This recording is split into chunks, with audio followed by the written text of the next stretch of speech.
Professor Francisco, seja muito bem-vindo aqui no site Jurisprudência e Concursos. É um prazer enorme estar recebendo o professor aqui. Agora eu não sei se eu vou chamar o professor de Francisco. Francisco está achando muito formal. Acho que eu vou chamar de Chiquinho mesmo, viu? Eu achei o máximo esse negócio de Chiquinho. Aí o professor Bruno falava assim pra mim, não, é o Chiquinho. Aí veio o professor Francisco Menezes. Eu falei assim, Francisco Menezes? Não lembro de ter nenhum professor com esse nome, né? Aí, pá, aí caiu minha ficha, né? Francisco Chiquinho, né? Aí eu falei, aí eu mandei um e-mail lá, falei assim, gente, professor Francisco, isso, tia, professor Francisco é o professor Chiquinho. Então, professor Chiquinho, olha, muito obrigada por ter aceito aí o convite, viu? Para participar aqui conosco desse momento OAB. E eu vou deixar o professor aqui para dar um alô, boa tarde, mandar um abraço para Belo Horizonte, que eu já sei que vocês vão mandar. Fiquem super à vontade e faça aí a sua apresentação para as pessoas saberem aí um pouquinho mais aí do professor Francisco Menezes. Fique à vontade, professor. Perfeito, muito obrigado, Tânia. Queria dizer que é um grande prazer meu estar aqui, não só para estar aqui aí com você, né, com todo o trabalho aí que você realiza, mas também estar aqui com os alunos nesse momento que eu tenho certeza que até agora, na vida profissional de cada um, é o momento mais tenso dessa véspera, dessa prova que vai definir tanto do futuro de vocês. Mas olha só, calma, tranquilidade. Eu tenho certeza, a maioria de vocês já vem com uma bagagem boa, já vem com uma bagagem razoável. E eu tenho certeza que se nesses momentos finais vocês conseguirem estruturar o conhecimento e também absorver as dicas chaves que a gente apresenta, eu tenho certeza que vocês colherão muitos frutos aí nessa prova desse final de semana. Como a professora disse, meu nome é Francisco Menezes, sou o famoso Chiquinho do Supremo, tá ok? E eu dou aula aqui no Supremo Concursos, também sou professor substituto de prática penal aqui na PUC Minas de Belo Horizonte. E aqui no Supremo Concurso a gente está desenvolvendo um ótimo trabalho, um trabalho que tem sido muito frutífero na OAB, tanto primeira quanto segunda fase, especialmente a segunda fase de penal. No final eu vou dar mais alguns toques aí com relação a isso, com relação à nossa segunda fase, que também vai ser online e que a gente tem conseguido, enfim, um número de aprovados muito grande, com professores aqui especializados na prova FGV. Eu sou um deles, dou aula aqui de Direito Penal, aqui tanto a parte geral quanto a parte especial. Estarei aqui hoje falando com você sobre dicas de parte especial de direito penal. Senhores, parte especial de direito penal normalmente é aquela questão que o aluno escorrega. É aquela questão que o aluno normalmente fica em dúvida entre duas, às vezes em dúvida entre três, porque não lembra o que disse o artigo de lei. Então é o seguinte, primeira coisa que a gente vai fazer para caminhar um pouco aqui pelo direito penal parte especial é pegar o seu código e deixar do seu lado. Ou então abrir aí no seu computador do lado a janelinha, obviamente, eu tenho que me adaptar, eu estou me adaptando, inclusive, ao mundo virtual. Confesso que sou um jovem atípico, como eu disse para Tânia, um pouco avesso à tecnologia, mas essa versão já está sendo completamente controlada aqui por necessidade profissional. Mas então, abra aí no seu computador o Código Penal, porque a parte geral do direito penal, como eu tenho certeza vocês já estudaram, inclusive para o exame da ordem, e acredito que é a parte do direito penal mais estudada, seja para o exame da ordem, seja para quem vai fazer concursos públicos, e deixa a parte especial um pouquinho de lado. Mas olha só, a boa notícia é que as questões, até de concurso público, mas principalmente da OAB, ela cobra o conhecimento de lei seca. Então não tem como a gente buscar uma boa preparação sem ler a lei enquanto está se preparando. E olha só, com relação ao conhecimento de parte especial do Código Penal, eu quero também te tranquilizar, porque a FGV ela é bastante reincidente nas questões. Quem fez aí um estudo de questões da FGV, pegou as questões dos últimos exames, sabe que, tanto na parte geral como principalmente na parte especial, a FGV sempre passa pelos mesmos pontos. E o conhecimento dos artigos de lei, na maioria das vezes, salva os alunos. Mas como que é o conhecimento dos artigos de lei? Na maioria das questões, a FGV ela tenta puxar o seu pé na diferenciação de um delito e outro, da diferenciação entre delitos próximos, principalmente, senhores, não só, mas principalmente de três grandes capítulos, na verdade, três grandes partes do direito penal, do Código Penal. Crimes contra a honra, crimes contra o patrimônio e crimes contra a administração pública. Olha só, aqui a gente vai fazer a gente vai sobrevoar esses crimes. É claro que eu não vou conseguir ser exauriente, mas eu vou resolver aqui várias questões que a FGV já colocou. Eu diria até que a gente vai resolver, tem a audácia de dizer, a maioria das questões de direito penal, parte especial, que a FGV já cobrou na OAB nesses últimos exames, pelos quais ela tem sido responsável. Então vamos lá. Como que a gente vai fazer isso? Primeiro, as dicas vão começar pelos crimes contra a honra, que tem início no artigo 138 do Código Penal. Então eu quero que você abra o artigo 138 no presente momento. Olha só, o primeiro capítulo do Código Penal, que começa no artigo 121, ele começa nos crimes contra a pessoa. Não se preocupe demais com crimes contra a pessoa, porque tanto com relação aos crimes, ao crime de homicídio, os crimes dolosos contra a vida, tanto com relação à lesão corporal, normalmente esses crimes são cobrados nas questões para se cobrar do aluno conhecimento com relação ao Instituto de Direito Penal Parte Geral. Então, o direito penal parte especial, ele é cobrada de forma incisiva nessas três partes que eu falei para você. Crimes contra a honra, crimes contra o patrimônio e crimes contra a administração pública. Então vamos começar no artigo 138 do Código Penal. Vamos começar comigo. Olha só. Primeira coisa que você precisa saber dos crimes contra a honra é que a parte de crimes contra a honra no Código Penal vai do artigo 138 ao artigo 145. E existe basicamente, fundamentalmente, três crimes contra a honra dentro do nosso Código Penal: a calúnia, a injúria e a difamação. Ajuda muito você já saber exatamente a diferença entre esses três crimes. Aliás, os últimos três exames seguidos cobraram diferenças entre calúnia, injúria e difamação e a diferença entre calúnia e denunciação caluniosa. A gente vai falar disso tudo aqui.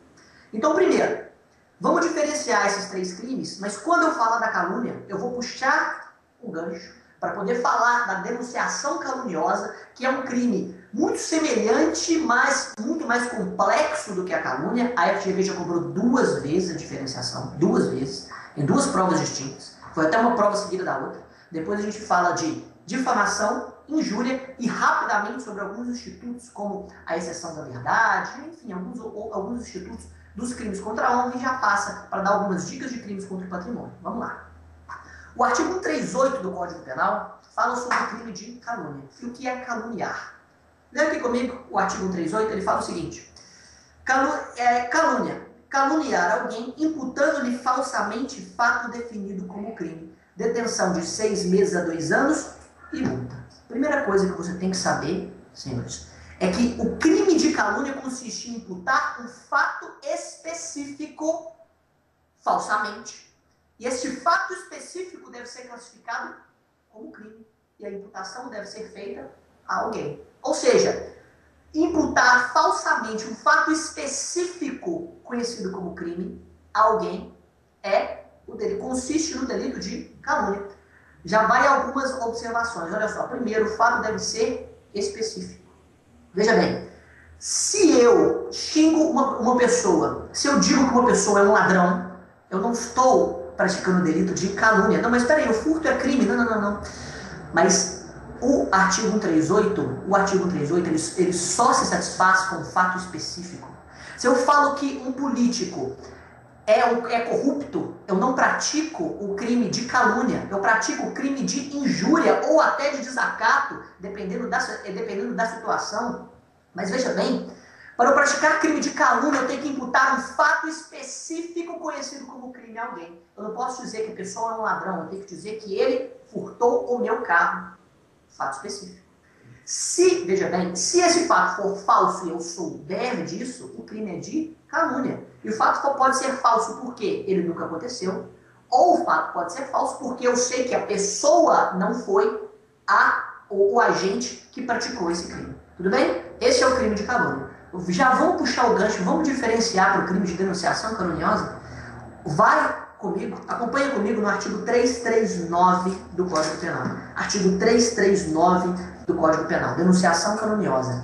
Primeiro, a calúnia é um crime contra a honra. Denunciação caluniosa é um crime contra a administração da justiça, mas ela também tutela a honra, ainda que de forma secundária. Olha só a denunciação caluniosa. Leia aqui comigo. Dar causa à instauração de investigação policial, de processo judicial, instauração de investigação administrativa, inquérito civil ou ação de improbidade administrativa contra alguém, imputando-lhe crime de que o sabe inocente. Reclusão de 2 a 8 anos e multa. Já percebeu a diferença? Senhores, no crime de calúnia, eu simplesmente imputo falsamente um fato. No crime de denunciação caluniosa, eu faço mais do que isso. Eu imputo um fato criminoso a alguém, movimentando a máquina administrativa ou judiciária do Estado. Eu faço mais do que simplesmente dizer que fulano furtou o meu carro. Eu vou até a delegacia e falo para o delegado que fulano furtou o meu carro. O que ele faz? Instaura um inquérito policial. Senhores, o crime de calúnia, ele tutela a chamada honra objetiva. O que é a honra objetiva? É a reputação que uma pessoa tem no seu meio social. Enquanto a denunciação caluniosa, ela tutela, além da honra objetiva, a própria administração da justiça. Então, veja bem, o crime de calúnia se consuma quando terceira pessoa toma conhecimento daquela imputação que é falsa. Enquanto o crime de denunciação caluniosa, ele se consuma quando a administração pública é movimentada, ou a administração da justiça é movimentada com a instauração de um inquérito policial, com a instauração de um processo judicial, aqui nos moldes do artigo 339 do Código Penal. Então, deu para entender? Senhores, tamanho é a fixação da FGV com relação a essa diferença, que ela cobrou em 2 provas seguidas. E uma das provas, ela teve a audácia de cobrar em uma questão de complete os pontos, sabe? Você tem uma frase, aí você tem um espaço em branco, para você completar com a diferença entre calúnia e denunciação caluniosa. Para você dizer, no crime de espaço em branco, o indivíduo imputa falsamente um fato conhecido como crime a alguém, enquanto no crime de espaço em branco, o indivíduo imputa o fato criminoso a alguém, movimentando a máquina administrativa do Estado. Então, muita atenção para essa diferença. Outra diferença importante, e aqui eu já dou mais dicas sobre o crime de calúnia. O crime de calúnia do artigo 138 se refere a crime. Significa que se eu imputo falsamente uma contravenção penal a alguém, em um fato, contando um fato específico, eu não pratico um crime de calúnia, pratico um crime de difamação, que a gente vai falar logo. Então, eu preciso imputar falsamente um crime. Entretanto, vocês estão lá no artigo 339 do Código Penal, né? Olha comigo, o parágrafo 2º do artigo 339. Fala o seguinte, ó, que a pena é diminuída de metade se a imputação é de prática de contravenção. Denunciação caluniosa, o crime de denunciação caluniosa aceita a imputação de contravenção. O crime de calúnia não aceita, por disposição específica de lei. Além disso, só para completar a denunciação caluniosa, parágrafo 1º aqui, ó, a pena é aumentada de 6ª parte se o agente se serve de anonimato ou de nome suposto. Então, se o agente ele utiliza um nome falso ou ele faz uma notícia-crime apócrifa, que o Jornal Nacional lá chama, né, de denúncia anônima, enfim, se ele utiliza do anonimato para poder ofender alguém, ofender a honra objetiva de alguém nesses moldes do artigo 339, não é? Indo até uma delegacia de polícia e dando causa à instauração de um processo judicial, enfim, ele tem uma causa aqui de aumento de pena. Tudo bem? Antes de eu voltar para os crimes contra a honra, eu queria diferenciar, para terminar esse gancho, diferenciar a denunciação caluniosa da comunicação falsa de crime. Porque parece, né, que é quase um sinônimo. Não, denunciação caluniosa é uma comunicação falsa de crime. Não, peraí. Olha aqui o artigo 340 do Código Penal. Ele foi cobrado também em uma prova FGV, mas em uma assertiva no qual ele era a resposta incorreta. Então não foi cobrado diretamente, foi cobrado indiretamente. Confere aqui comigo. Provocar a ação de autoridade comunicando-lhe a ocorrência de crime ou de contravenção penal que sabe não se ter verificado. Pena, detenção de 1 a 6 meses ou multa. Deu para perceber a diferença? No crime de denunciação caluniosa, exemplo, vou até um delegado de polícia, imputo falsamente um crime a uma pessoa com a intenção de que o delegado instaure um inquérito policial. No crime de comunicação falsa de crime, eu faço a mesma coisa. Eu vou até a delegacia de polícia, comunico a ocorrência de um crime que eu sei que não aconteceu, entretanto, eu não atribuo a autoria desse crime a ninguém. Essa é a diferença entre denunciação caluniosa e a comunicação falsa de crime. Na comunicação falsa de crime, também o crime se consuma quando o procedimento judicial ou administrativo é instaurado, podendo ocorrer tentativa. A última observação rápida é que, como a denunciação caluniosa ela também tutela a honra objetiva, ainda que de forma secundária, ela vai absorver a calúnia caso ela ocorra. Tudo bem? Beleza? Nunca mais, não vai errar mais isso na FGV. A FGV cobrou 2 vezes seguidas, não cobrou na última prova, está na hora de cobrar nessa que você vai fazer nesse final de semana. Vamos voltar para o artigo 138, só para falar das últimas observações com relação a calúnia e passar para os outros crimes contra a honra. A gente tem muita coisa para ver. Olha só. Veja bem, o parágrafo 1º fala o óbvio, que na mesma pena incorre quem, sabendo falsa imputação, a propaga ou divulga. Quem divulga a calúnia também responde por ela. E o parágrafo 2º fala o seguinte: é punível a calúnia contra os mortos. Coisa interessante. A calúnia é o único crime punível contra a honra do morto, por expressa disposição legal do nosso parágrafo 2º. Senhores, antes de eu falar de algo que realmente é bastante cobrado, que é a exceção da verdade desse parágrafo 3º, eu vou falar sobre a difamação. Daí eu falo sobre a exceção da verdade, tanto na calúnia quanto na difamação, o que foi cobrado na última prova OAB-FGV. Então vamos lá. Difamação, artigo 139. Acompanhe comigo. Difamar alguém imputando-lhe fato ofensivo à reputação. Pena, 3 meses a 1 ano e multa. Olha só. Enquanto na calúnia eu imputo um fato determinado, um acontecimento, não pode ser um simples xingamento, um adjetivo. Na difamação eu também imputo um fato específico, um acontecimento. Entretanto, na calúnia, esse fato é classificado como crime. Na difamação, esse fato é simplesmente ofensivo à reputação da pessoa. Na calúnia, o fato precisa ser falso. Na difamação, não necessariamente. Se eu divulgo uma informação de um fato que é ofensivo à reputação de uma pessoa, não é? Eu já cometo aqui o crime de difamação, artigo 139 do Código Penal, mas novamente eu insisto para vocês, esse fato tem que ser específico. Por exemplo, se um homem chama uma mulher de prostituta, ele não está, veja bem, cometendo um delito de difamação, está cometendo um delito de injúria, tendo em vista que a injúria é justamente o crime que tutela a honra subjetiva, que é a imagem que a pessoa tem consigo própria. Entretanto, na difamação, tal qual com relação à calúnia, tutela-se a honra objetiva, e veja bem, xingando a pessoa de prostituta, eu não imputei um fato específico.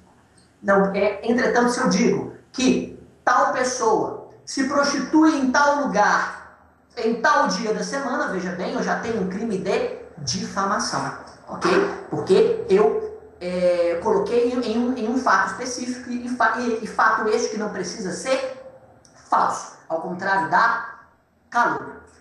Algo interessantíssimo se chama exceção da verdade, que está no parágrafo 3º do artigo 138. Olha só, lá no artigo 138, parágrafo 3º, fala da exceção da verdade nos crimes de calúnia. O que é excepcionar a verdade? Senhores, excepcionar a verdade é provar a verdade. Isso é feito através de um incidente processual, que lá no processo penal, ele é realizado no prazo de resposta do réu, através de uma petição autônoma. Então, Se eu sou acusado de calúnia, eu imputo uma conduta, um fato específico a alguém, fato que é conhecido como crime. A pessoa me processa com relação à suposta calúnia. Eu tenho direito de provar a verdade no juízo, para desconstituir a tipicidade do crime de calúnia. Porque, obviamente, o crime tem que ser falso. Aquela imputação tem que ser falsa. Mas veja bem, o que é importante saber com relação à exceção da verdade na calúnia? Que existem hipóteses em que a exceção da verdade não é permitida.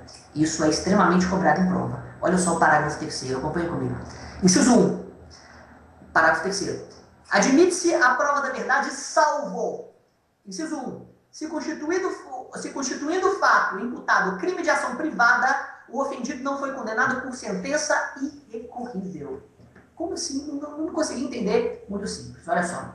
Se eu imputo um fato a uma pessoa, e esse fato é definido como crime de ação privada, só a vítima deste crime é que tem o direito de decidir se aquele fato vai ser realmente levado a público ou não.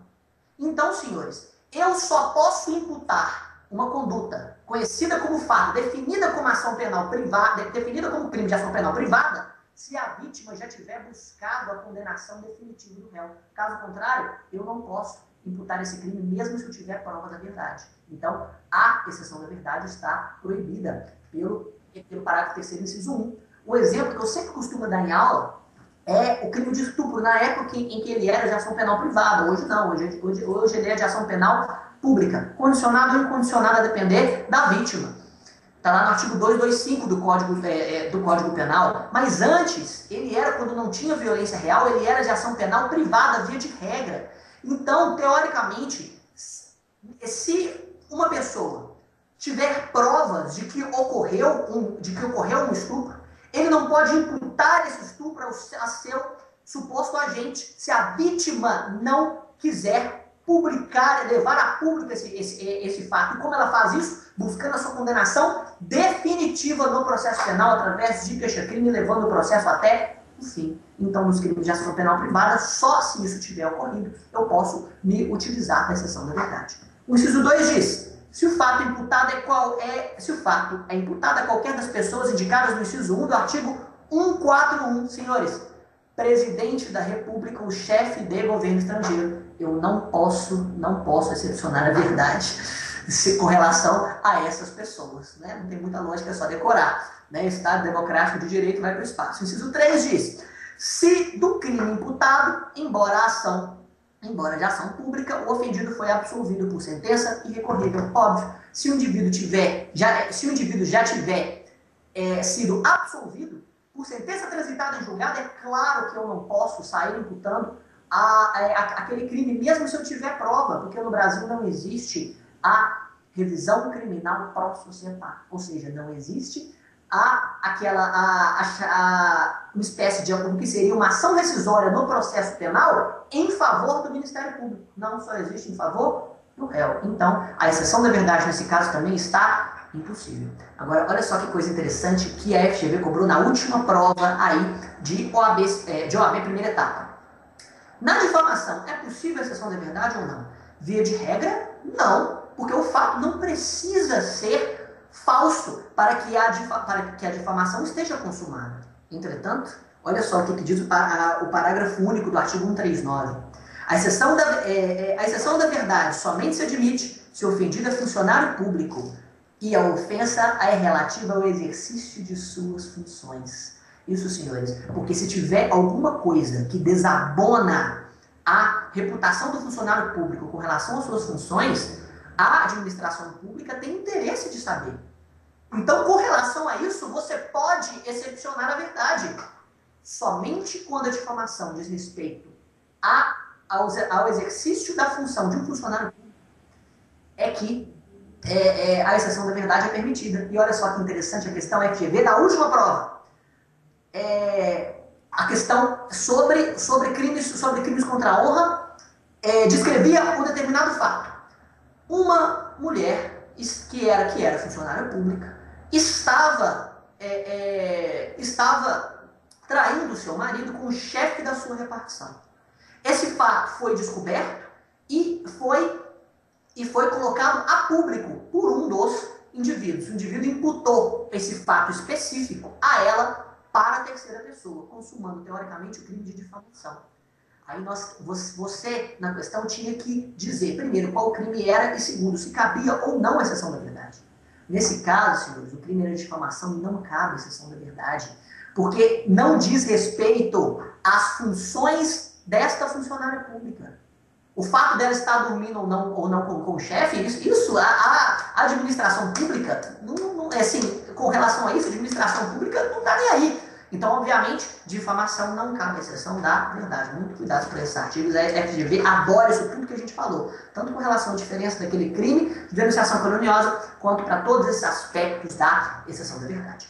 Concluindo, crimes contra a honra, artigo 140, crime de injúria. Olha aqui, injuriar alguém ofendendo-lhe a dignidade ou o decoro. Senhores, injuriar nada mais é do que xingar, do que ofender. Então, a injúria normalmente vai consistir em um adjetivo. Pode usar esse macete é para prova.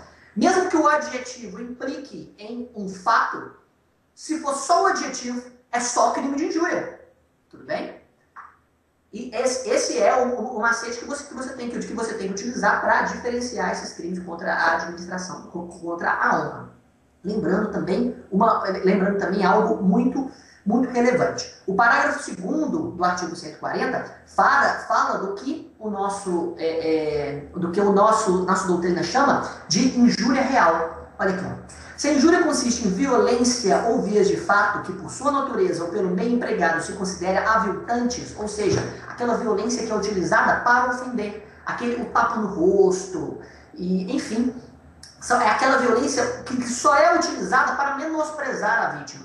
Nesse caso, senhores, a injúria ela é qualificada e tem pena de 3 meses a 1 ano, além da pena correspondente à violência. E olha só que coisa interessante. A mais interessante de todas é o parágrafo 3º. É a chamada injúria preconceituosa pela nossa doutrina. Olha só. Se a injúria consiste na utilização de elementos referentes à raça, cor, etnia, religião, origem ou condição de pessoa idosa ou portadora de deficiência, a pena de reclusão de 1 a 3 anos e multa. Senhores, olha só que coisa interessante. A competência para o julgamento dos crimes contra a honra é do juizado especial criminal, porque todos são crimes de menor potencial ofensivo, exceto injúria preconceituosa, porque tem uma pena máxima de 3 anos. Porque tem uma máxima de 3 anos. Crime de injúria preconceituosa, na verdade, uma espécie de injúria qualificada. E a injúria se qualifica, dá uma olhada, se a injúria consiste na utilização de elementos referentes à raça, cor, etnia, religião, origem ou a condição de pessoa idosa ou portadora de deficiência, a pena de reclusão de 1 a 3 anos. Olha só, é o único crime contra a honra cuja competência não é do juizado especial criminal, a competência é da justiça comum, porque a pena ultrapassa dos 3 anos, não é crime aí de menor potencial ofensivo, mas não confunda as coisas. Esse aqui não é um crime de racismo. Senhores, os crimes de racismo são os crimes da Lei 7.716 de 89. Os crimes de racismo, que raramente caem em prova, dizem respeito à obstrução do acesso a direitos por motivos de preconceito de raça, cor, etnia, origem nacional. O crime de racismo ele é inafiançável e imprescritível. A injúria preconceituosa, não. A injúria preconceituosa só tem uma pena um pouco maior do que a injúria comum. Não deixe lá o Jornal Nacional te confundir, não é? O William Bonner, quando disse que o jogador de futebol ele praticou um crime de racismo porque xingou o outro utilizando aspectos de raça, não tem nada a ver uma coisa com a outra.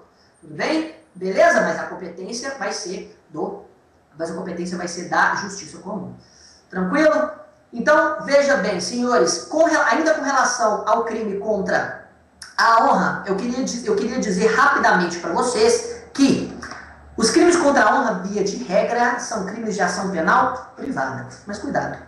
O artigo 145, ele diz, no seu parágrafo único, veja bem, no seu parágrafo único, que procede-se mediante requisição do ministro da Justiça No caso do inciso 1 caput do artigo 141 desse código, ou seja, se a vítima é presidente da República ou chefe do governo estrangeiro, isso até aconteceu no governo Lula, né, quando um jornalista disse que ele bebia demais, enfim, sem entrar nesse mérito aqui nessa aula, o nosso tempo é curto, e mediante representação do ofendido, no caso do inciso 2 do mesmo artigo, ou seja, se a vítima é funcionário público e o crime contra a honra diz respeito ao exercício das suas funções, e o parágrafo único continua dizendo que no caso do parágrafo 3º do artigo 140, ou seja, no crime de injúria racial, a ação penal também é pública condicionada à representação do ofendido. Tudo bem? Última observação que eu vou fazer é sobre a súmula 714 do STF. Olha lá comigo a súmula 714 do STF, que fala o seguinte, súmula que cai muito em prova e que a FGV só abordou uma vez, lá no início da sua função como organizadora das provas de OAB, pode abordar de novo. Olha só. É concorrente à legitimidade do ofendido, mediante queixa e do Ministério Público condicionada à representação do ofendido, para ação penal por crime contra a honra de servidor público em razão do exercício das suas funções. Então, veja bem.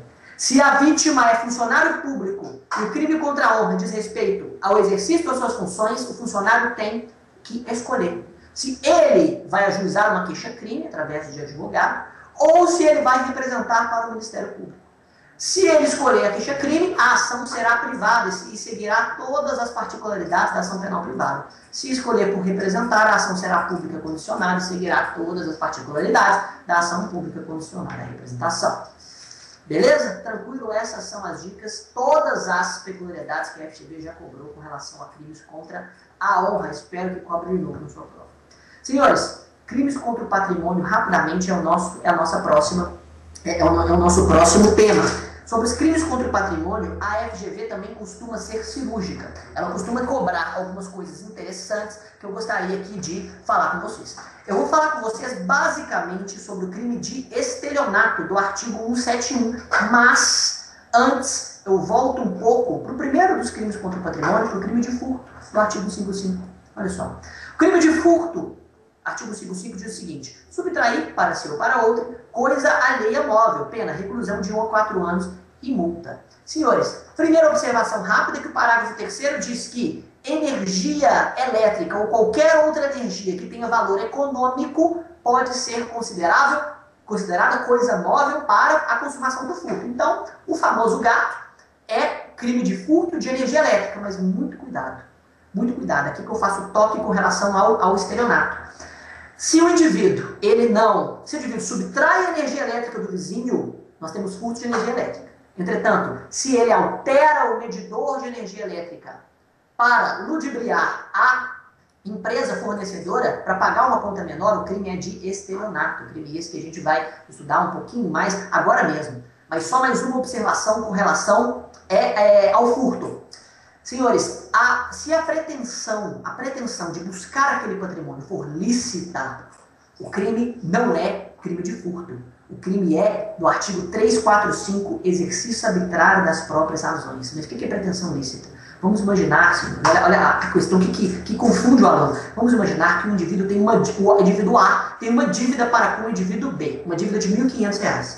Então, o que B faz? B, cansado de cobrar de A nunca paga. B invade a casa de A e, ao perceber que lá tem uma televisão recém-comprada, tá inclusive com ainda etiqueta de preço R$ 1.499, ele subtrai aquela televisão e deixa no lugar da televisão uma nota promissória que ele tinha e ainda escreve de audácia: o R$1 que falta eu perdoo, e vai embora. Aí a questão a ti te pergunta: que crime foi esse? O crime não é de furto, o crime é de exercício arbitrário das próprias razões, porque havia uma pretensão lícita,